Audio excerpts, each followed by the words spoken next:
नमस्कार, मैं सुदेश नैन और आप देख रहे हैं एवन तहलका हरियाणा। 16 दिसंबर 2012 की काली हैवानियत भरी रात के बाद आज इंसाफ का दिन है। दिल्ली की साकेत कोर्ट में दिल्ली गैंगरेप मामले में चारों दोषियों की सजा पर फैसला सुनाया जाएगा। गैंगरेप के सभी आरोपी मुकेश, विनय, अक्षय और पवन को कोर्ट कुल 13 धाराओं में दोषी करार दे चुकी है। इनमें रेप, हत्या, सबूत मिटाने की कोशिश, आपराधिक साजिश जैसी तमाम धाराएं हैं, जिसमें दोषियों को फांसी तक की सजा भी दी जा सकती है। देश भर को इंतजार है कोर्ट के फैसले का। देश इंसाफ मांग रहा है।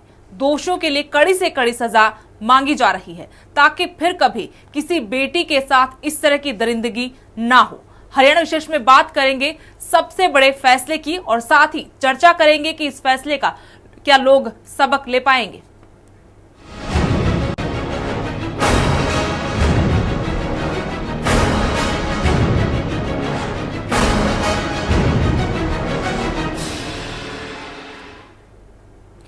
आज इंसाफ का दिन है। 16 दिसंबर 2012 को हुए दिल्ली गैंगरेप के बाद देश की जनता का जो आक्रोश सड़कों पर दिखाई दिया था, जो इंसाफ की आवाज संसद से सड़क तक सुनाई दी थी, जिस न्याय की आस दिल्ली गैंगरेप की पीड़ित ने आखिरी सांसों में भी नहीं छोड़ी थी, आज फिर देश से एक ही आवाज आ रही है, हमें इंसाफ चाहिए।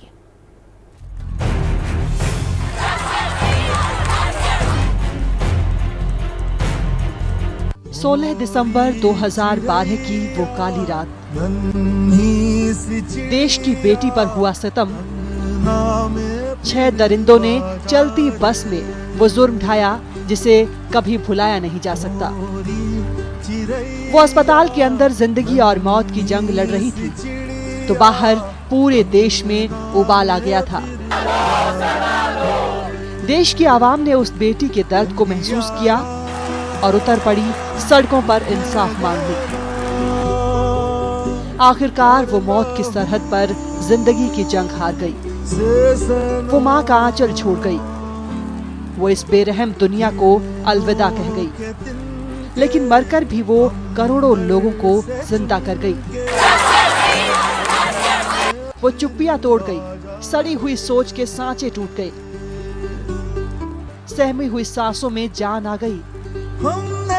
दुबके हुए परिंदे बोलने लगे, बदलो, बदलो और बदलो, अपनी बुनियाद को बदलो। फिर वो लड़ाई शुरू हुई जो देश के लिए है, जो रात के घने अंधेरे में सबको अपना लगे। बेइंतहा दर्द सहकर वो तो चली गई, लेकिन एक मशाल जला गई। वो अपनी बहनों को जगा गई, देश के बेटों को जगा गई, अपनी लाडलियों की फिक्र करने वाले माँ बाप को जगा गई।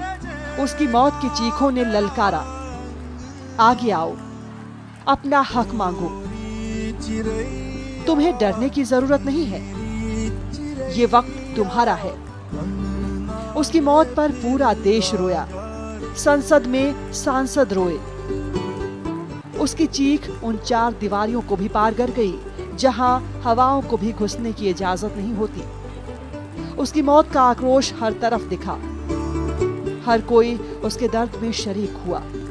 देश की बेटी चली गई, लेकिन वो देश में इंसाफ के इंकलाब की लड़ाई लड़ने का जज्बा पैदा कर गई। उसकी टूटती सांसों ने कहा, उसके कपकपाते होठों ने वादा मांगा, उसकी खौफजदा आंखों ने भरोसा मांगा। मैं जहां भी रहूं वहीं से उन 6 दरिंदों को अंजाम तक पहुंचते हुए देख सकूं। जिसने मेरी जिंदगी छीन ली, मैं उन्हें तड़पते हुए देखना चाहती हूं। ये शोर कहीं उबाल बनकर न रह जाए, ये आंसू बेकार न चले जाए। मेरी तबाही के गुनहगार इंसाफ की चौखट तक घसीटे जाएं। उन्हें ये एहसास हो कि आबरू से खेलना और जिंदगी रौंदना कोई खेल नहीं। जिस्म के इन भूखे दानवों को तिल तिल कर जीते और फिर मरते हुए देखना चाहती हूँ। ब्यूरो रिपोर्ट, एवन तहलका हरियाणा।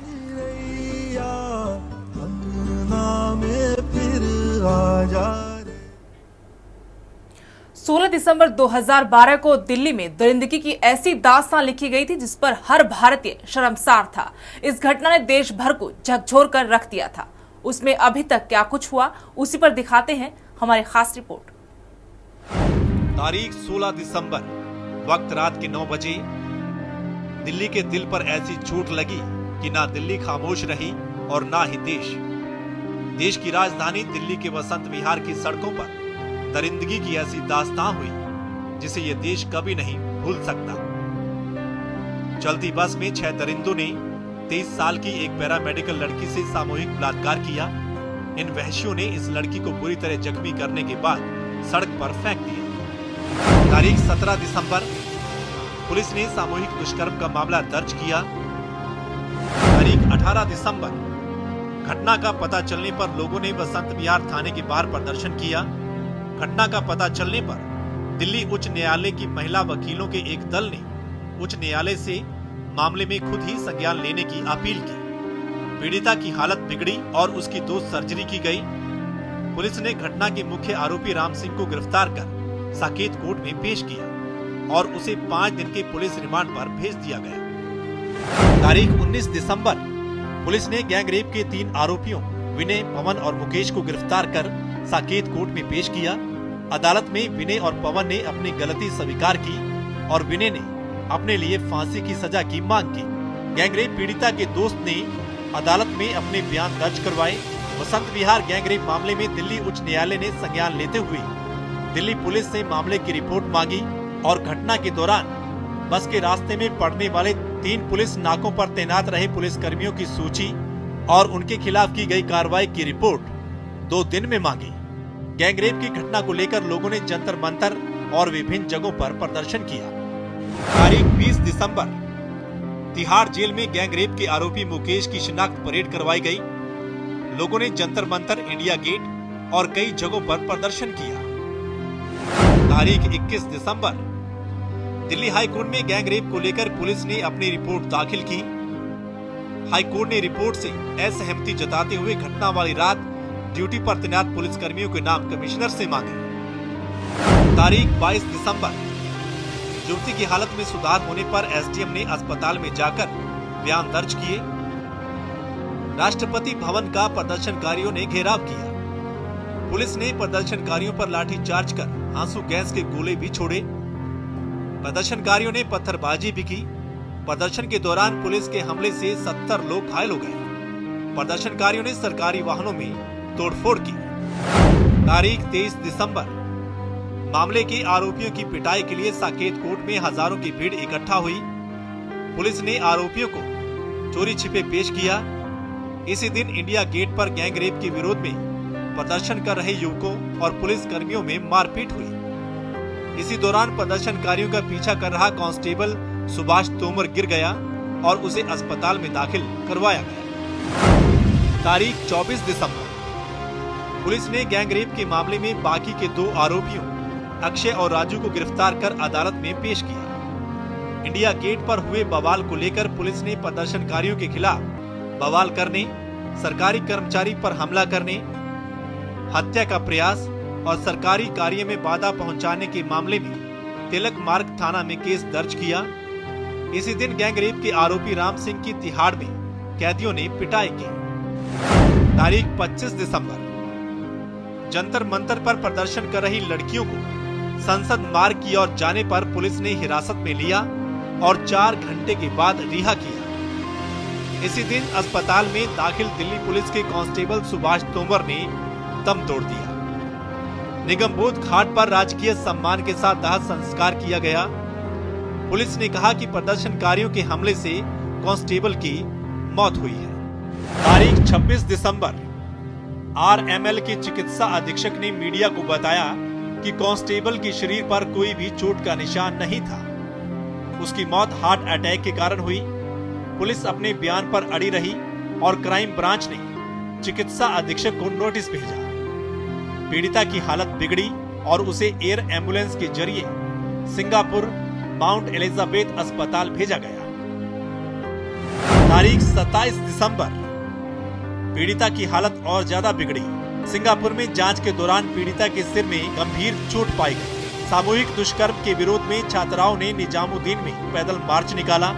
पुलिस ने सामूहिक दुष्कर्म के छठे आरोपी को अदालत से 1 दिन के रिमांड पर लिया ताकि वारदात के समय उसके कपड़े बरामद किए जा सके। तारीख 28 दिसंबर डॉक्टरों ने लंदन के एक विशेषज्ञ डॉक्टर को पीड़िता की जांच के लिए बुलाया। देर शाम पीड़िता की हालत बेहद नाजुक हुई। इंडिया गेट पर धारा 144 लगाकर रास्ते बंद करने की पुलिस की कार्रवाई के खिलाफ दिल्ली उच्च न्यायालय में एक जनहित याचिका दायर की गई। जंतर मंतर पर लोगों ने सामूहिक दुष्कर्म की घटना के विरोध में प्रदर्शन किया। तारीख 29 दिसंबर रात 2:15 बजे पीड़िता ने दम तोड़ दिया। दिल्ली में हाई अलर्ट। तारीख 30 दिसंबर पूरे देश में शोक की लहर। मुंबई में बॉलीवुड ने श्रद्धांजलि दी। शोक सभा आयोजित की गई। पूरे देश में प्रदर्शन शुरू। श्रद्धांजलि और शोक सभा। पीएम और सोनिया गांधी शव देखने पहुंचे। आनन फानन में दाह संस्कार। तारीख 31 दिसंबर पूरे देश में नहीं दिखा नए साल का जोश। दिल्ली में शोक की लहर। तारीख 1 जनवरी पीड़िता का अस्थि विसर्जन। तारीख 2 जनवरी फास्ट ट्रैक कोर्ट का उद्घाटन। तारीख 3 जनवरी 1000 पेज की चार्जशीट साकेत कोर्ट में पेश। तारीख 5 जनवरी अदालत ने 5 आरोपियों के खिलाफ दाखिल आरोप पत्र का संज्ञान लिया।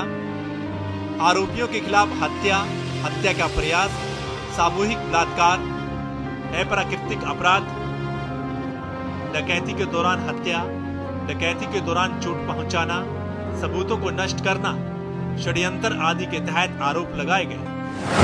तारीख 7 जनवरी गैंगरेप के 5 आरोपियों राम सिंह, मुकेश, पवन गुप्ता, विनय शर्मा और अक्षय ठाकुर की साकेत कोर्ट में पेशी हुई। कोर्ट में सुनवाई चली और फिर कोर्ट ने कहा कि दिल्ली गैंगरेप की सुनवाई बंद कमरे में होगी। इस मामले में सभी आरोपियों को चार्जशीट भी उपलब्ध करवाई गई। तारीख 11 जनवरी हाईकोर्ट ने दिल्ली गैंगरेप मामले की सुनवाई की रिपोर्टिंग करने देने की मांग संबंधी याचिका पर दिल्ली सरकार और पुलिस को नोटिस जारी किया। तारीख 15 जनवरी 7 जनवरी को गैंगरेप मामले में नाबालिग आरोपी की जुवेनाइल जस्टिस बोर्ड में भी सुनवाई टल गई, जो 15 जनवरी को हुई। नाबालिग के गांव के स्कूल के पूर्व और वर्तमान अध्यापक आए और बोर्ड में पेश हुए। नाबालिग आरोपी के बीमार होने की वजह से फैसला टल गया। तारीख 21 जनवरी दिल्ली की विशेष फास्ट ट्रैक कोर्ट में मामले की सुनवाई शुरू हुई। पुलिस ने मामले में 80 लोगों को गवाह बनाया। तारीख 28 फरवरी मामले के नाबालिग आरोपी पर जुवेनाइल जस्टिस बोर्ड में मुकदमा शुरू हुआ। तारीख 11 मार्च बिहार जेल में बंद मामले के अहम आरोपी बस ड्राइवर ने जेल में फांसी लगाकर आत्महत्या कर ली।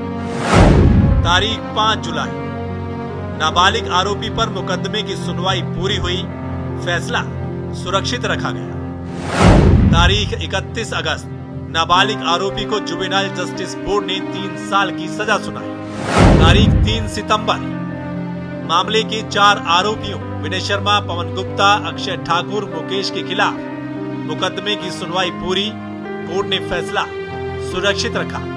तारीख 10 सितंबर चारों आरोपी दोषी करार दिए गए। तारीख 11 सितंबर सजा पर बहस पूरी। फैसला सुरक्षित रखा गया। तो हमने आपको दिखाया कि 16 दिसंबर 2012 से अब तक दिल्ली गैंगरेप में क्या कुछ हुआ और आज जब इंसाफ का दिन है, देश भर से एक ही आवाज सुनाई पड़ रही कि हमें इंसाफ चाहिए ताकि देश प्रदेश की बेटियों के साथ बाद में अब इस दिन के बाद कम से कम ऐसी दरिंदगी ना देखने को मिले। और इस कार्यक्रम में हमारे साथ 2 विशेष मेहमान हमारे साथ जुड़ चुकी हैं। शालिनी सामाजिक कार्यकर्ता है, गगन गीत कौर वकील हैं। आप दोनों का बहुत बहुत स्वागत है हमारे कार्यक्रम में।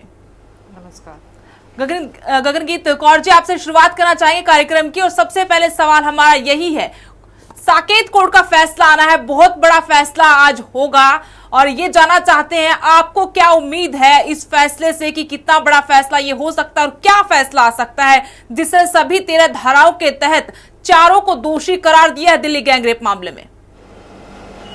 इस मामले में जिस फैसले की इंतज़ार सारा देश कर रहा है, अगर इसको हम देखें तो इसमें उम्र कैद की सज़ा तो निश्चित ही है, बट अगर संभावना केस के जो फैक्ट्स हैं या जो जघन्य अपराध है वो रेयरेस्ट और रेयरेस्ट की श्रेणी में आने की पूरी संभावना, और इसमें फांसी की सज़ा की संभावना जो कोर्ट है उसकी संभावना ज़्यादा है।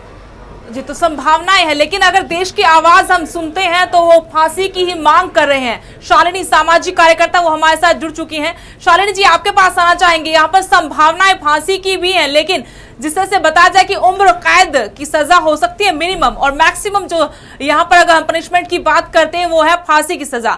लेकिन आप अगर एक सामाजिक कार्यकर्ता के तौर पर देखें, महिला के तौर पर देखें, एक आवाज जो एक सुर में सुनाई पड़ रही है, वो सभी चाहते हैं कि इस मामले में अगर न्याय हो वो सिर्फ न्याय होगा फांसी की सजा से। क्या कहेंगी? ये बिल्कुल ठीक है, ऐसी ही संभावना की बात नहीं होनी चाहिए, क्योंकि जो अगर ये crime rarest of the rare में नहीं आता है तो फिर कौन सा क्राइम आएगा। बात सिर्फ एक गैंग रेप की नहीं है, उस समय उसके बाद जो उस लड़की के साथ अमानवीय तरीके से उसको प्रताड़ित किया गया, उसके अंदर जैसे वो रॉड डाल के किया गया, सोच के आदमी दहल जाता है। और यहाँ पर मुझे नहीं समझ में आता है कि इसमें अब संभावना क्या रह गई। जी, गगनगीत कौर जी, आपके पास